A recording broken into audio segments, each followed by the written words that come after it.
Hi, welcome back to a brand new video on the channel. Today we're going to take a look on one of the newest updates in Microsoft Power Apps, the new toolbar, which is now in preview. I know you're going to like this video, so make sure to subscribe to the channel so that you don't miss any future ones. Have fun!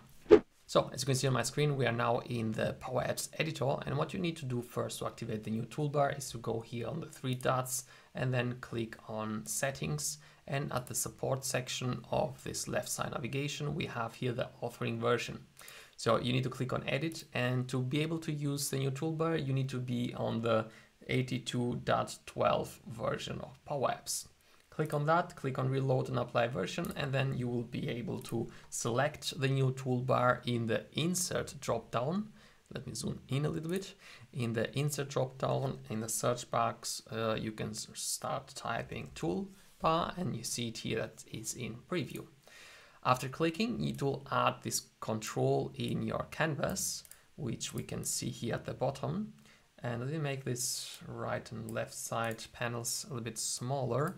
So I wish I could make them smaller, but yeah, let's close them. And so that we can see this control a bit better.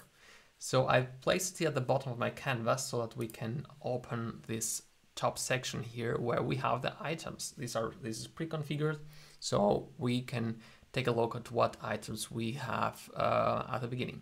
So to make this a little bit easier to understand, let's click Format Text, and then we have here our JSON with our information, which is then shown in the controller below.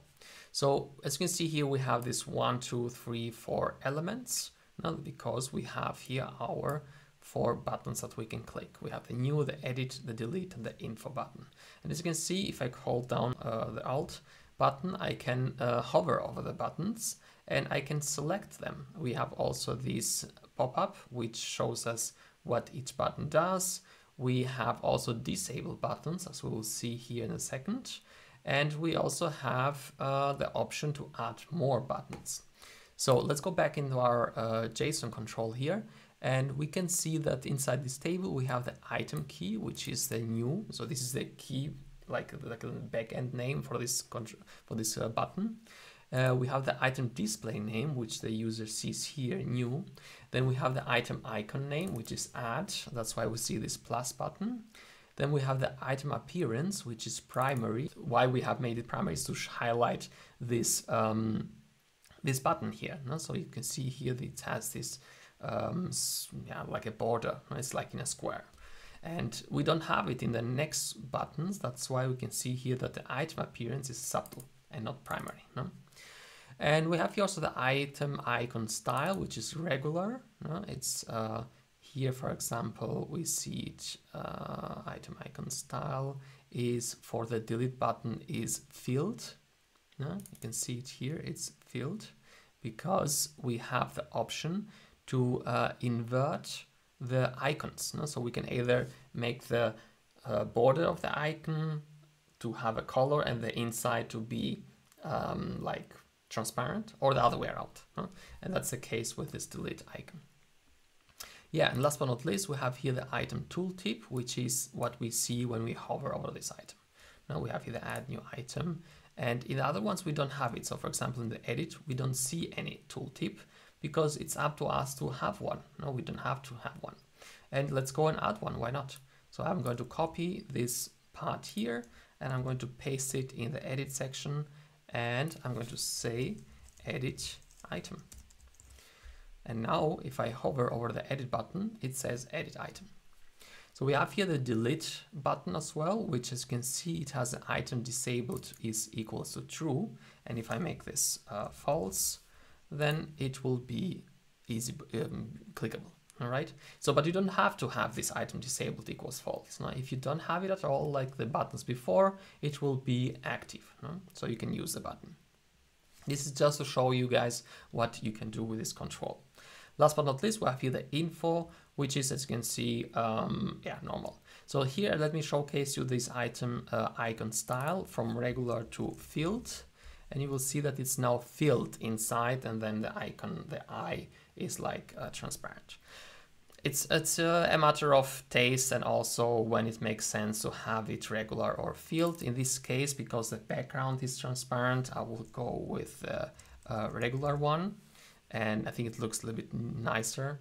And same here also with the delete icon, because yeah, I think it's easier to understand. But if you have like a background like this here, you might need to use the filled one. For example, we have here this item appearance primary. If we do the item appearance for the info button also primary, then I might say that the item icon style should be filled, because now I think it's a little bit easier to understand what icon that is. But as I said, it's a matter of taste and design, and it's up to you guys. But what we can do here, which is pretty cool, is we can add even more items and icons. So if I paste that in here, you will see we have the info now double, but I don't want the info to be there. I want like something, maybe a refresh button. So let's call this item key refresh. Oops, refresh. The item display name should be refresh as well. And the item icon name, I don't want to be info, but I want to have that like circle with an arrow. You know what I mean? When you refresh that familiar button. But I don't know how that is called in the icons world inside of Power Apps. For that reason, I'm going to show you a tip. You can click here in the insert, and we saw in one of my latest videos that we also have now the icon control. And where is it? It's up there. Let's drag it here at the bottom. And let me go into the properties of this icon control. And we have here on the right hand side, I hope you can see everything. Let me move myself to the left. We have here these different icons, right? And this is the one that I need. So as you can see, the name of this icon is arrow clockwise. So I couldn't know that out of the top of my mind, right? So what I do is I select that icon and I have it here in the icon name property. Going to copy that, and then I can remove it, or maybe let's leave it there. So I'm going to go back now to my tooltip control and expand that formula bar. And here at the item icon name, instead of info, I'm going to paste that item clockwise. And you can see that now I have that familiar refresh icon. So what we have next, item appearance primary. I don't want that. I want it to be subtle. Similar also the one before, I don't know, I think the first one should be primary. And here let's make the icon not be filled, but let be, what was it called? Regular. And here for the refresh button, the filled one looks really nice, I think. Let's see how the regular looks like. Oops, went too far. Yeah, I mean, it doesn't make a lot of difference. The filled one's a bit more, yeah, it's a bit like bold, like, you know, it's a bit more easy to understand there. Yeah, so what we can see next is not only the appearance, but also the properties and how we can use this control. So on the right hand side, we have here the items, which we just changed. We have here the option to edit the fields. So we can add here fields as well, like item display name, item icon name, and so on and so forth. And we have here some fields which we can edit.